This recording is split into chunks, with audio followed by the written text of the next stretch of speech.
रफ्तार थोड़ी कम हुई है, लेकिन तीसरी लहर का जो डर है वो लगातार बना हुआ है। आशंका जताई जा रही है कि तीसरी जो लहर है वो बच्चों को अपना शिकार बना सकती है। बच्चों में कोरोना का खतरा कितना बड़ा है, कैसे बच्चों को कोरोना से बचाया जा सकता है, और अगर बच्चे कोरोना की चपेट में आ भी जाएं तो उनका ध्यान कैसे रखना है, इन सभी सवालों का जवाब आज आपको मिलेगा। बच्चों में कोरोना के खतरे से जुड़े हर सवाल के जवाब के साथ हमारे साथ मौजूद हैं सीनियर पीडियाट्रिशियन डॉक्टर राजीव सेठ और डॉक्टर सुशील सिंगला। सबसे पहला सवाल, पहले तो बहुत बहुत शुक्रिया डॉक्टर साहब हमारे साथ जुड़े और इस महत्वपूर्ण विषय पर आज चर्चा करेंगे आज हमारे साथ। सबसे पहला सवाल राजीव सेठ, डॉक्टर राजीव सेठ से हम लेना चाहेंगे। आखिरकार ये जो बच्चों को कोरोना हो जाए तो किस तरीके के एहतियात बरतने चाहिए? देखिए, जो कोविड फेज 1 में हमने देखा बच्चे कम अफेक्टेड हो रहे थे, लेकिन कोविड जो फेज 2 चल रही है, वेव 2 चल रही है, उसमें बहुत सारे बच्चे इस बीमारी का शिकार हो रहे हैं। लेकिन अभी भी माइल्ड और मॉडरेट केसेस बहुत ज़्यादा हैं, तो इसलिए ज़्यादा चिंता नहीं करनी चाहिए। माइल्ड केस में सिर्फ एक बच्चे को हल्का सा बुखार, खांसी, जुकाम जैसी समस्या आती है, उसको कोई तकलीफ और नहीं होती, कोई ब्रीदिंग प्रॉब्लम नहीं, कोई और तकलीफ नहीं, और मामूली सी दवा से वो बच्चा ठीक हो जाता है, पैरासिटामोल या कोई डिकंजेशन मेडिसिन से। लेकिन जो मॉडरेट सिम्टम्स होते हैं उसमें उनको ब्रीदिंग उनकी तेज होने लगती है और बच्चों को ऑक्सीजन की कमी महसूस होती है। अगर आपके पास पल्स ऑक्सीमीटर है उससे आप नाप सकते हैं, और कई बार ये मुनासिब नहीं होता है, इसलिए अगर बच्चा तेज सांस ले रहा हो तो वो मॉडरेट सिम्टम्स में आ जाता है, और डिपेंडिंग उसकी जो एज है उस तरफ उसकी जो ब्रीदिंग रेट बढ़ी हुई होती है। अगर सीवियर सिम्टम्स होने लगे तो बच्चा शॉक में जा सकता है, वो डिहाइड्रेशन। डॉक्टर साहब, लेकिन ये अगर कोरोना से ही बचाना हो पहले बच्चों को, तो क्या एहतियात बरतने चाहिए? बच्चों को इससे अगर बचाना है तो हमें कोविड के सारे प्रिकॉशंस रखने पड़ेंगे। हमें बच्चों को मास्क देना चाहिए, सोशल डिस्टेंसिंग और नॉर्म्स, जो हैंड सैनिटाइजर, वो तो ज़रूरी है ही। उसके बाद जब हमारे पास बच्चों के लिए वैक्सीनेशन तैयार होगी तब आपको बच्चों को वैक्सीनेशन दिलवानी पड़ेगी। इस समय बच्चों की वैक्सीनेशन का ट्रायल चल रहा है। अभी अध्ययन की परमिशन मिल चुकी है, उसकी रिपोर्ट 3-4 महीने बाद आएगी। उसके बाद जब बच्चों की वैक्सीन लॉन्च होगी तो सब पेरेंट्स को अपने बच्चों को वैक्सीनेशन, उससे बचाव होता है। इस समय बच्चों के लिए वैक्सीन नहीं है, लेकिन बच्चों के माँ बाप, आप जो सुन रहे हैं, आपके लिए वैक्सीन है उपलब्ध। आप जल्दी से जल्दी आप वैक्सीनेशंस करा लीजिए ताकि आप फिर अपने बच्चों को सुरक्षित रख सकें। ठीक है, डॉक्टर सुशील सिंगला, मैं आपके पास जाऊंगी। राजीव सेठ जी, एक छोटा सा सवाल मेरा और था कि जैसे बड़ों को बोला जा रहा है 2 मास्क लगाइए, क्या बच्चा अगर कभी बाहर लेकर जा रहे हैं तो उसको भी 2 मास्क लगाना जरूरी है क्या? नहीं, बच्चों के 2 साल से कम बच्चों के लिए मास्क रिकमेंडेड नहीं है, क्योंकि डर होता है कि बच्चे के गले में सांस की रुकावट कर सकता है। तो यदि बड़े मास्क लगा के रखेंगे तो बच्चे सेफ रहेंगे, और सोशल डिस्टेंसिंग का पालन करना है। 2 साल से कम के बच्चों के लिए यदि बच्चा कंफर्टेबल नहीं है तो मास्क रिकमेंडेड नहीं है। और अच्छा, कोरोना के क्या लक्षण होते हैं सुशील जी बच्चों में, जो हम पहचान ले कि हाँ बच्चा उसको कोरोना हो गया है? सबसे पहले बात तो बच्चा किसी कोरोना पेशेंट के कांटेक्ट में आएगा, क्योंकि बच्चे आजकल सेकंड वेव के अंदर घरों से निकलना बिल्कुल बंद है। लक्षण जैसे कि जुकाम है, खांसी है, सिंपल फीवर है, बच्चा इरिटेबल हो गया है, चिड़चिड़ा है, दूध नहीं पीता, तो ये लक्षण काफी है आपको सस्पेक्ट करने के लिए। और अभी तक जो फर्स्ट और सेकंड वेव आई है उसके अंदर बच्चों के अंदर माइल्ड सिम्टम्स ही रहे हैं, और जो कि 3-4 दिन के अंदर सिंपल बुखार की दवाई देने से शांत हो जाते हैं। लक्षण, जब बच्चे को चिंता कब करनी है, बच्चा दूध पीना छोड़ देता है, बच्चा पेशाब कम करता है, बच्चा सुस्त हो जाता है, बच्चा खेलना बंद कर देता है, या उसको सांस लेने में कठिनाई होती है, जिसको कॉमन लैंग्वेज के अंदर पसलियां चलना कहते हैं। यदि बच्चे की पसलियां चलती है तो समझो कि समथिंग इज सीरियस और आपको हॉस्पिटल में जाना है। ठीक है, डॉक्टर राजीव सेठ, कोरोना के लक्षण ना दिखे लेकिन टेस्ट पॉजिटिव हो तो क्या करना चाहिए? देखिए, अगर उसका टेस्ट आपने कराया है, रैपिड एंटीजन या कोविड RT-PCR टेस्ट, अगर वो पॉजिटिव, मतलब बच्चे को कोविड का इन्फेक्शन है, वो माइल्ड केस है, अगर उसको कोई सिम्टम्स नहीं है, उसको फिर भी आइसोलेट करना पड़ेगा घर पे।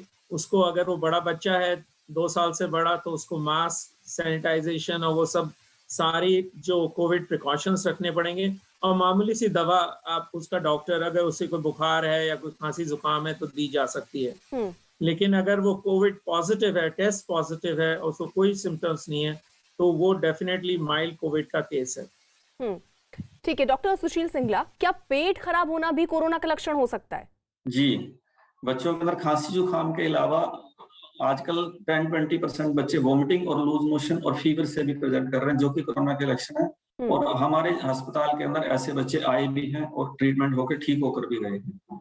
अभी तक बच्चों के अंदर माइल्ड और मॉडरेट, जैसा डॉक्टर साहब ने बताया, डिजीज रही है। और सिंपल जैसे कॉमन डायरिया वोमिटिंग को ट्रीट करते हैं वैसे ट्रीटमेंट से बच्चे रिस्पॉन्स दे रहे हैं। डॉक्टर राजीव सेठ, क्या जोड़ों में अगर दर्द हो रहा है तो वो भी क्या कोरोना का लक्षण है?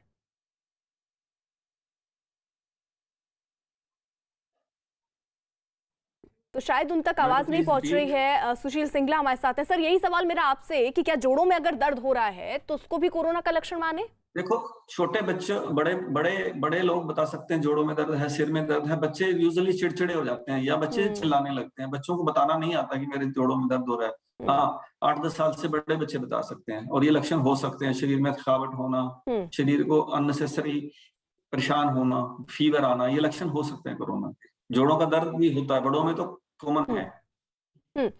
डॉक्टर राजीव सेठ, हल्के लक्षण वाले अगर बच्चों को घर पर ही क्या इलाज करा सकते हैं, या अगर हल्के लक्षण भी दिख रहे हैं तो डॉक्टर के पास ले जाना जरूरी है? बिल्कुल। अब तो गवर्नमेंट ऑफ इंडिया ने गाइडलाइंस दे दी है और गाइडलाइंस बड़ी क्लियर हैं कि माइल्ड सिम्टम्स में बच्चा घर पे मैनेज हो सकता है। बच्चे को आइसोलेट करके रखा जाएगा, पेरेंट्स जरूर उसके पास रहेंगे और बच्चे को कुछ हल्की सी दवा, पैरासिटामोल और कंजेशन मेडिसिन दी जा सकती हैं। बच्चे जनरली, जैसे डॉक्टर साहब ने बताया, 4-5 दिन में बिल्कुल ठीक हो जाते हैं। तो उनको घर पे ही उनका इलाज करना चाहिए। ठीक है। अगर बच्चा बहुत सिक है, उसे अगर मॉडरेट सिम्टम्स हैं या सीवियर सिम्टम्स है, जैसे डॉक्टर साहब ने बताया उसकी सांस तेज चल रहा है, वो इरिटेबल है, उसे बार बार उल्टियां हो रही हैं, लेथार्जिक है, सुस्त है, उसको कोई दौरे की तकलीफ है, तब उसे अस्पताल जरूर ले जाना चाहिए। डॉक्टर सिंगला, अगर हल्के लक्षण बच्चे महसूस कर रहे हैं तो उनको घर पे उनका कैसे ख्याल रखना चाहिए? किस तरीके के खाना उन्हें देना चाहिए? बच्चे को सिंपल लक्षण है तो सिंपल पैरासिटामोल की दवाई डॉक्टर से सलाह करके वेट के अकॉर्डिंगली उसको देते रहें। जब बुखार आता है उसको प्रॉपरली हाइड्रेट करें। यदि छोटा दूध पीता बच्चा तो उसको फ्रीक्वेंटली फीड देना है। ब्रेस्ट फीडिंग कंटिन्यू रखनी है। यदि बच्चे की माँ पॉजिटिव है तब भी ब्रेस्ट फीडिंग कंटिन्यू करने की रिकमेंडेशन गवर्नमेंट ऑफ इंडिया की है। बट माँ अपना मास्क लगा के रखेगी और बच्चे से दूरी बना के जितनी पॉसिबल है ब्रेस्ट फीडिंग करना है। बड़े बच्चों के लिए फ्रिक्वेंटली लिक्विड्स हैं, ORS है, शिकंजी है, नारियल पानी है, देते रहें। हाइड्रेशन प्रॉपर होनी चाहिए। और यदि कोई भी लक्षण, डेंजरस साइन जिसको कहते हैं, यदि आते हैं तो तुरंत डॉक्टर की सलाह लें। डॉक्टर सेठ, और घर पे मैनेज करना है, गवर्नमेंट की लाइंस भी। ठीक है। डॉक्टर सेठ, छोटे बच्चों को कोरोना हो तो उनको कैसे आइसोलेट करें? क्योंकि ये बहुत ज्यादा, क्योंकि छोटा बच्चा है, उसको अलग कैसे रखा जाए? माँ बाप को साथ रहना ही पड़ता है। किस तरीके से छोटे बच्चे को दरअसल आइसोलेट कर सकते हैं? देखिए, जो बच्चा बहुत छोटा है उसके पेरेंट्स तो उसके साथ रहेंगे ही। मेरे पास एक पेशेंट है जिसकी मदर और फादर दोनों कोविड पॉजिटिव हैं और बच्चा सिर्फ 1 महीने का है, तो वो पेरेंट्स के साथ ही है। और इस तरह भी होता है कि बच्चे को अगर कोई कोविड के सिम्टम्स हो, पेरेंट्स भी को कुछ ना हो, तब भी पेरेंट्स को बच्चे के साथ रहना पड़ेगा। इसीलिए हम बार बार यही कह रहे हैं कि जो पेरेंट्स हैं वो अपनी जल्दी से जल्दी टीका करवा लें, ताकि वो बच्चों की, अगर बाद में बच्चों को कभी तकलीफ होती है तो वो उसको हैंडल कर सके, उन पे खुद कोविड ना हो जाए।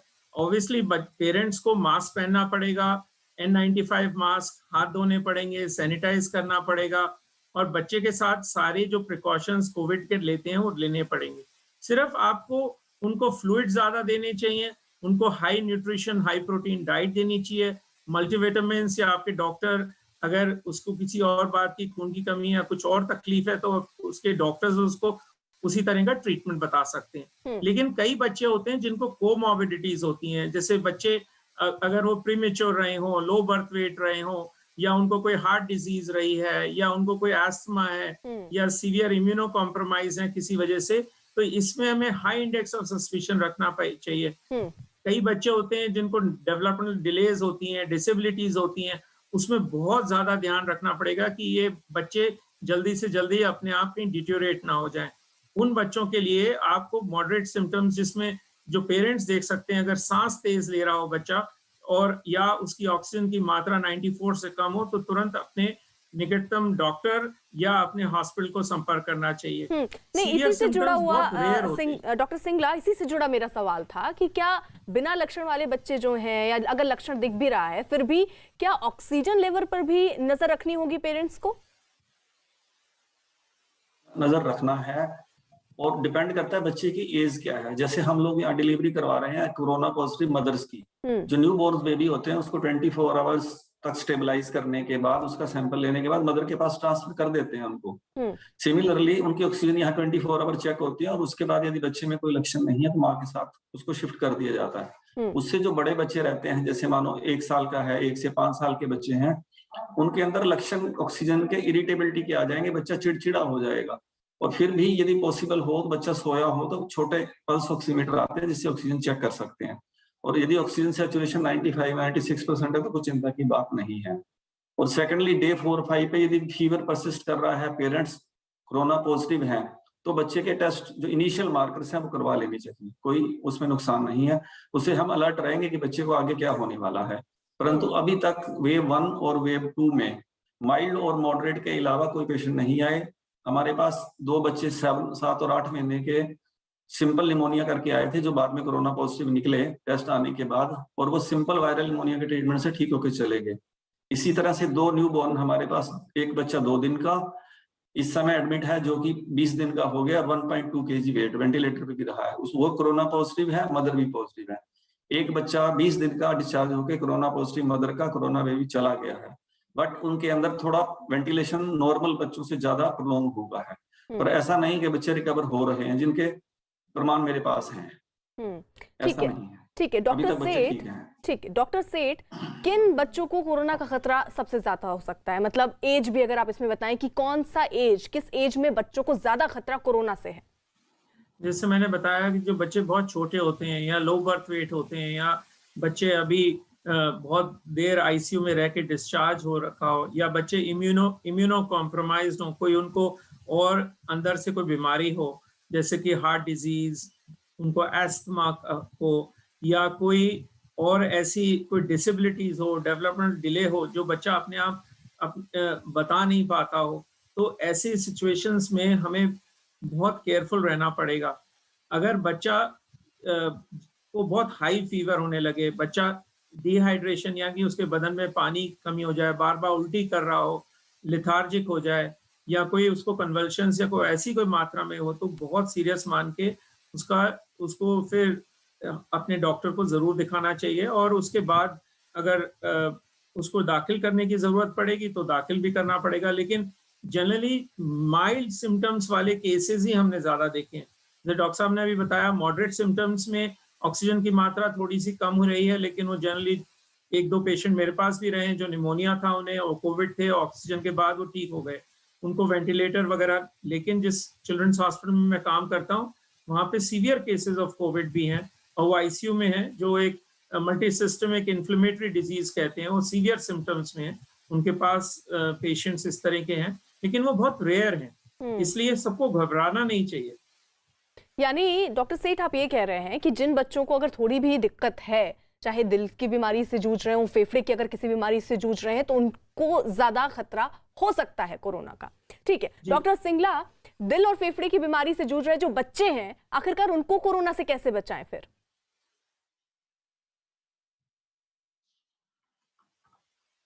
डॉक्टर सिंगला से फिर से कनेक्ट करने की कोशिश करूंगी। डॉक्टर सेठ, मेरा सवाल ये आपसे कि आखिरकार इस तरीके की जो बीमारी से जूझ रहे बच्चे हैं, उनको कोरोना से कैसे बचाया जा सकता है?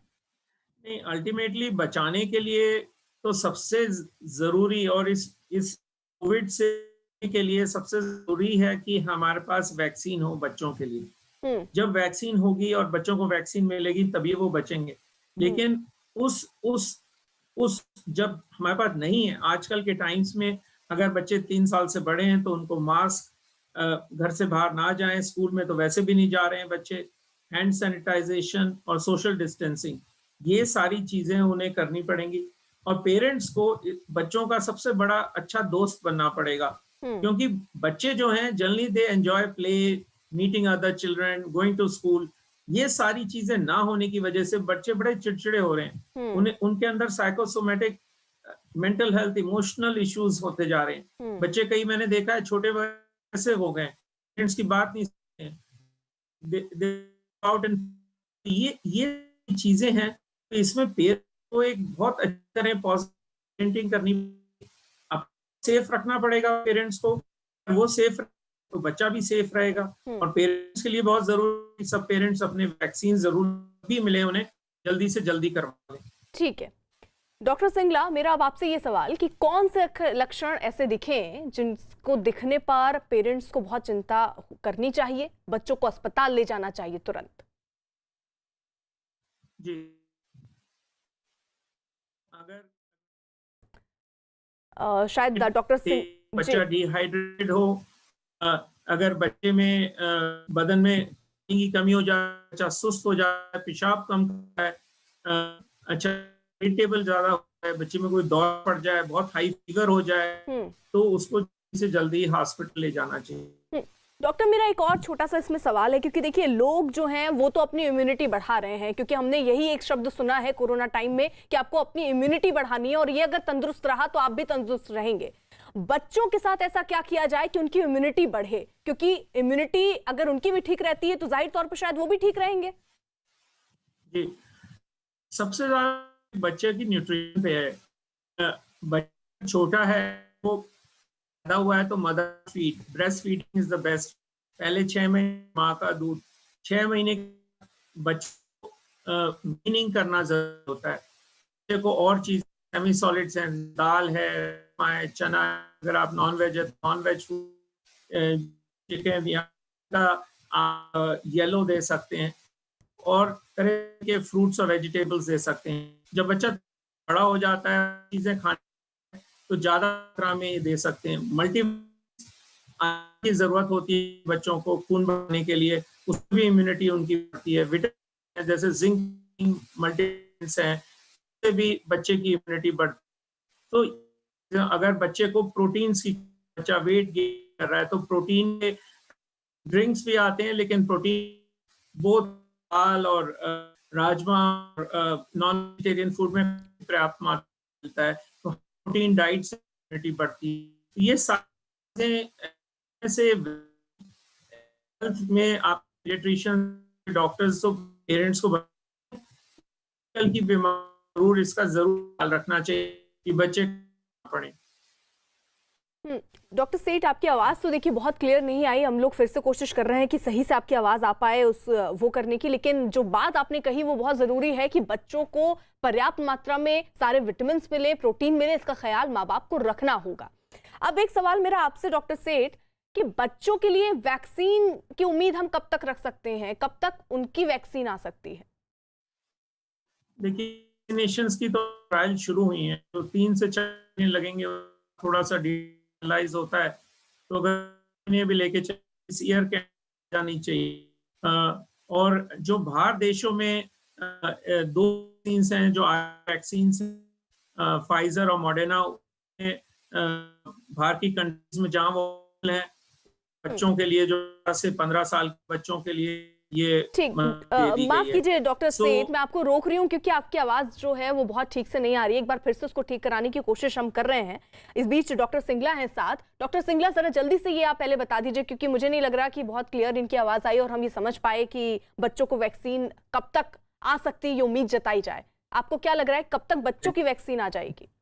देखिए, ऐसा है, यूएस के अंदर अभी 12 से लेकर 18 साल तक की सीडीसी, जो अमेरिका की सेंटर फॉर डिजीज कंट्रोल है, उसने अनुमति दी है।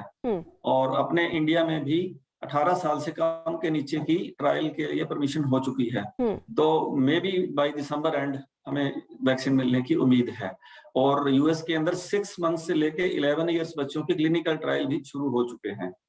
तो दिसंबर तक हमें संभावना है। और यदि बड़े 18 साल से ऊपर वाले बच्चे लोग भी वैक्सीन लगवा लेते हैं, उससे भी कुछ फायदा, प्रोटेक्शन बच्चों को मिल जाएगा। कुछ हर्ड इम्यूनिटी पॉपुलेशन के अंदर आने से बच्चे कम इन्फेक्ट होंगे, क्योंकि अभी तक बच्चे यदि बाहर नहीं जाते तो उनको इन्फेक्शन का डर बड़ों से ही होता है, जो बाहर से घूमकर घर पे ले आते हैं। तो यदि बड़े भी वैक्सीन लगवा लेंगे तो उससे इनडायरेक्टली बच्चों की प्रोटेक्शन हो जाएगी जब तक वैक्सीन नहीं आती है। बिल्कुल बिल्कुल, यानी अब लोगों को अपना वैक्सीन फिलहाल लगवा लेना चाहिए, उससे हाँ बच्चे भी जाहिर तौर पर सुरक्षित बच्चे भी जाहिर तौर पे उससे प्रोटेक्टिव रहेंगे। ठीक है डॉक्टर सिंगला, जरा बताइए कि क्या बच्चों को भी जो वैक्सीन आएगी जिसकी आप संभावना दिसंबर तक जता रहे हैं, क्या उसकी 2 डोज लगवानी होगी? जो अभी तक बाहर एक वैक्सीन यूएस के अंदर फाइजर की जो ट्रायल हुए उसकी 2 डोज 3 वीक्स के इंटरवल पे रिकमेंडेड हैं। इंडिया में कौन सी कंपनी की, कौन से ब्रांड की, कौन सी वैक्सीन आती है उसके ऊपर डिपेंड करेगा 2 डोज। नॉर्मली हर वैक्सीन की 2 डोज या 3 डोज लगती हैं। सिंगल वैक्सीन डोज वाली वैक्सीन बहुत कम है। अच्छा डॉक्टर सिंगला, जैसे आम लोग यानी जो बड़े लोग हैं, जब उन्हें डोज लग रही है तो उसके लिए कुछ समय सीमा तय की गई कि पहला डोज कब लगेगा और दूसरा डोज कब लगेगा। डॉक्टर सिंगला, आवाज आ रही है ना? जी जी जी, मेरा सवाल ये है कि कोरोना से ठीक होने के बाद बच्चों को वैक्सीन कब लगवाई जा सकती है, क्योंकि ये है कि जो बड़े हैं जिनको कोरोना हुआ है उनको कुछ वक्त के बाद वो वैक्सीन लगवा सकते हैं, क्या बच्चों के साथ भी यही नियम लागू होता है? अभी तक बच्चों की वैक्सीन उपलब्ध ही नहीं है। नॉर्मल रिकमेंडेशन भी जो है वो 4 वीक्स की है। किसी भी डिजीज के बाद जो कि हमारी इम्यूनिटी को सप्रेस करती है, लगभग 4 वीक्स के बाद हम वैक्सीन ले सकते हैं। और जो फाइजर की वैक्सीन है जो यूएस के अंदर अवेलेबल है, वो वैक्सीन किसी भी के साथ भी दी जा सकती है। किसी दूसरी वैक्सीन नॉर्मल के साथ भी दे सकते हैं उसको। ठीक, परंतु यदि किसी वैक्सीन का स्टेटस हमने नहीं पता या बीमारी का, तो 4 वीक्स के बाद नॉर्मली वैक्सीन लग सकती है। ठीक है। अच्छा, ये जो तीसरी लहर जिससे इस वक्त सब डरे हुए हैं और ये भी कहा जा रहा है कि अगर दूसरे लहर को हमने यहीं रोक दिया तो हो सकता है कि ये तीसरी लहर भी ना आए, लेकिन ये आखिरकार क्यों है? क्योंकि ऐसी खबरें हैं कि तीसरी लहर में बच्चे कोरोना के निशाने पर ज्यादा होंगे, ऐसा क्यों? ऐसा है कि जो फर्स्ट वेव जब आई थी तो वायरस अभी फ्रेश था, और वायरस डिजीज का एक नॉर्मल पैटर्न है कि जैसे जैसे समय बीता वायरस म्यूटेट करता है। ये वाला वायरस में डबल हो चुकी है। इसकी वजह से ये ज्यादा इन्फेक्शियस और ज्यादा कंटेजियस हुआ है। और सेकेंडली बच्चों के अंदर जहां पे ये रिसेप्टर के ऊपर वायरस अटैच होता है वो कम पाए जाते हैं। इसलिए पहले ये कहा जा रहा था कि बच्चों के अंदर फर्स्ट वेव में संक्रमण कम है क्योंकि वो सेल ही डेवलप नहीं हुए जहाँ पे वायरस अटैच होता है। परंतु अब सेकंड वेव के अंदर हमने देखा कि पहले वेव में बच्चे 1 से 2% ही इन्वॉल्व थे, अब 11 to 12% बच्चे इसके अंदर इन्वॉल्व हो रहे हैं। तो अब ये कहा जा रहा है कि जो अब वायरस म्यूटेंट होने की वजह से मोर फर्मली उस सेल के ऊपर अटैच हो जाता है और इजी एंट्री हो गई सेल में, इसीलिए इसकी संक्रमण बच्चों के अंदर बढ़ रहा है। और इसी संभावना को देखते हुए थर्ड वेव के अंदर हम प्रेडिक्ट कर रहे हैं कि बच्चों के अंदर ज्यादा गंभीर हो सकता है। यानी इसको बचाने के लिए तो एक उपलब्ध वैक्सीन है, दूसरा सोशल डिस्टेंसिंग है, और तीसरा हम ये है कि बच्चों को आउटडोर एक्सपोजर से बचा के रखें। यानी डॉक्टर साहब, जो पहला वेव आया उसमें हमने देखा बुजुर्गों को बहुत उसका असर होता हुआ दिखा। उसके बाद हमने देखा कि 30 से 50 साल से भी नहीं, 30 और 40 के बीच के भी जो लोग हैं ये दूसरी वेव में बहुत प्रभावित हुए, और तीसरी लहर में बच्चों को ये खतरा है और इससे बचने के तमाम एहतियाती कदम उठाने पड़ेंगे पेरेंट्स को। जी मैडम, जो ये वायरस है ना, ये कैरेक्टरलेस वायरस है। इसके अंदर कोई कैरेक्टर नहीं है। कभी बुजुर्गों को करेगा, कभी कोमोर्बिडिटी वालों को करेगा, कभी डायबिटीज वालों को करेगा, कभी अस्थमा वालों को करेगा, कभी हार्ट डिजीज को करेगा, कभी यंग को करेगा, कभी फैटीज को करेगा। इसलिए इसका कोई वायरस का कैरेक्टर नहीं है। इसको देखते हुए ऐसे लगता है कि ये बच्चों को भी थर्ड वेव के अंदर ज्यादा इन्फेक्ट कर सकता है। डॉक्टर साहब, एक मेरा छोटा सा और सवाल है डॉक्टर सिंगला, जैसे आम लोग जब यानी जो बड़े लोग हैं जब कोरोना हो जाते हैं उसके बाद भी कई बीमारियां अब हम ब्लैक फंगस के रूप पर देख रहे हैं, कुछ और नई नई चीजें देख रहे हैं, कोरोना से ठीक होने के बाद बच्चों को भी क्या इस तरीके का कोई खतरा है, या किस तरीके के एहतियात बच्चे जब कोरोना से ठीक हो जाते हैं तब बरतने चाहिए? ब्लैक फंगस के लिए है ना, पहले कुछ डिस्पोजिंग फैक्टर्स होते हैं, जैसे कि बच्चे की इम्यूनिटी लो है, या जैसे एडल्ट्स के अंदर स्टीरॉइड्स पे इम्यूनिटी लो होती है, लॉन्ग टाइम ऑक्सीजन पे रहते हैं, ह्यूमिड ऑक्सीजन पे रहते हैं, ऑक्सीजन के अंदर जो पानी यूज किया गया है यदि वो साफ नहीं है तो इन्फेक्शन फंगस होने का डर रहता है, और बड़ों के अंदर ऐसा पाया गया है। और अभी तक बच्चों के अंदर ऐसा कुछ है ही नहीं, तो ब्लैक फंगस की संभावना बच्चों में कम है, अनलेस कि वो इम्यूनोकम्प्रोमाइज है, जैसे कोई बच्चा स्टीरॉइड्स पे है या कुछ ऐसी दवाइयां खा रहा है या किसी कोमोर्बिडिटी से ग्रसित है। अदरवाइज नॉर्मल में फंगस नहीं होती है। डॉक्टर राजीव सेठ और डॉक्टर सुशील सिंगला, आप दोनों का बहुत बहुत शुक्रिया। बहुत ही अहम जानकारी आपने दी कि आखिरकार अब इस तीसरी लहर में जो खतरा बच्चों को है उससे निपटने की क्या तैयारियां होनी चाहिए, और अगर ये खतरा आप पर आ भी गया है तो भी आपको तैयार रहना चाहिए। राजीव सेठ जी बहुत बहुत शुक्रिया आपका भी, और डॉक्टर सुशील सिंगला आपका भी बहुत बहुत शुक्रिया।